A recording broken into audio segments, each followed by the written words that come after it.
JamesClear.com. Forget about setting goals. Focus on this instead. 7 to 8 minutes. This article is an excerpt from Atomic Habits, my New York Times best-selling book. Prevailing wisdom claims that the best way to achieve what we want in life, getting into better shape, building a successful business, relaxing more and worrying less, spending more time with friends and family, is to set specific, actionable goals. For many years, this was how I approached my habits too. Each one was a goal to be reached. I set goals for the grades I wanted to get in school, for the weights I wanted to lift in the gym, for the profits I wanted to earn in business.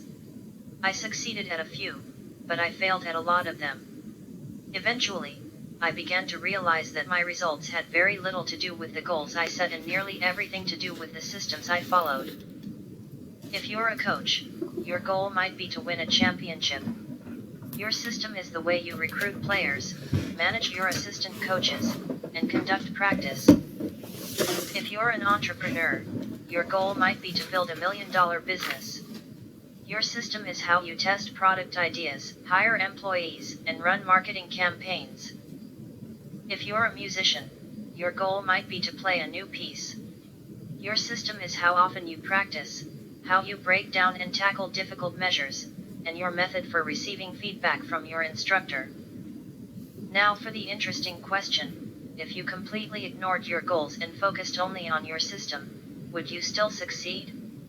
For example, if you were a basketball coach and you ignored your goal to win a championship and focused only on what your team does at practice each day, would you still get results? I think you would. The goal in any sport is to finish with the best score, but it would be ridiculous to spend the whole game staring at the scoreboard. The only way to actually win is to get better each day. In the words of 3-time Super Bowl winner Bill Walsh, the score takes care of itself. The same is true for other areas of life. If you want better results, then forget about setting goals. Focus on your system instead. What do I mean by this? Are goals completely useless? Of course not. Goals are good for setting a direction, but systems are best for making progress. A handful of problems arise when you spend too much time thinking about your goals and not enough time designing your systems. Problem number 1: winners and losers have the same goals. Goal setting suffers from a serious case of survivorship bias. We concentrate on the people who end up winning, the survivors, and mistakenly assume that ambitious goals led to their success while overlooking all of the people who had the same objective but didn't succeed.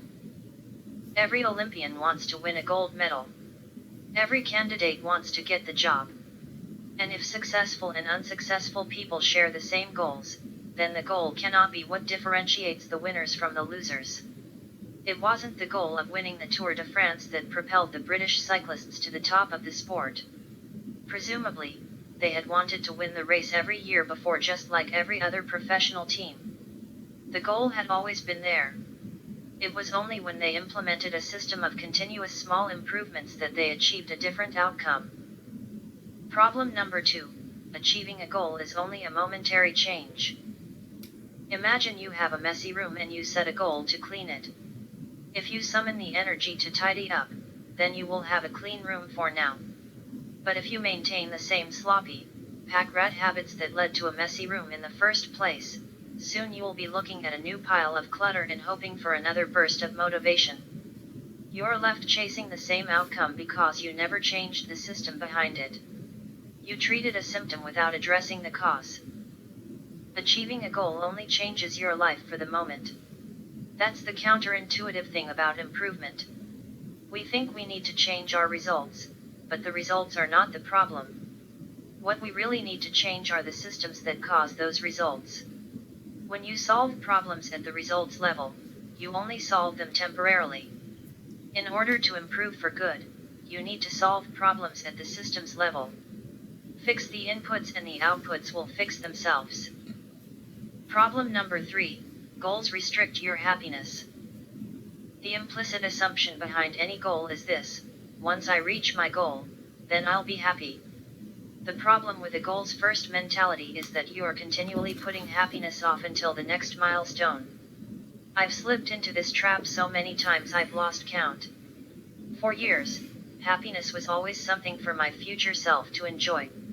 I promised myself that once I gained 20 pounds of muscle or after my business was featured in the New York Times, then I could finally relax. Furthermore, goals create an either-or conflict. Either you achieve your goal and are successful, or you fail and you are a disappointment. You mentally box yourself into a narrow version of happiness. This is misguided. It is unlikely that your actual path through life will match the exact journey you had in mind when you set out. It makes no sense to restrict your satisfaction to one scenario when there are many paths to success. A systems-first mentality provides the antidote. When you fall in love with the process rather than the product, you don't have to wait to give yourself permission to be happy. You can be satisfied anytime your system is running. And a system can be successful in many different forms, not just the one you first envision. Problem number 4, goals are at odds with long-term progress. Finally, a goal-oriented mindset can create a yo-yo effect. Many runners work hard for months, but as soon as they cross the finish line, they stop training.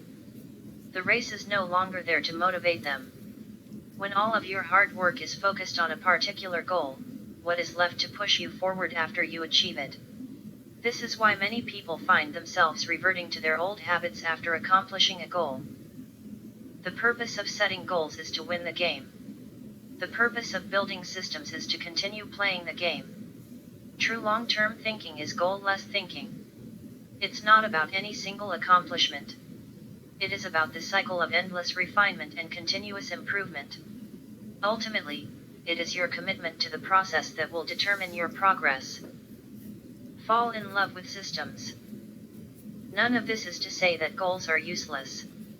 However, I've found that goals are good for planning your progress and systems are good for actually making progress. Goals can provide direction and even push you forward in the short term, but eventually a well-designed system will always win. Having a system is what matters. Committing to the process is what makes the difference. Point 1. This article is an excerpt from Chapter 1 of my New York Times best-selling book, Atomic Habits. Read more here.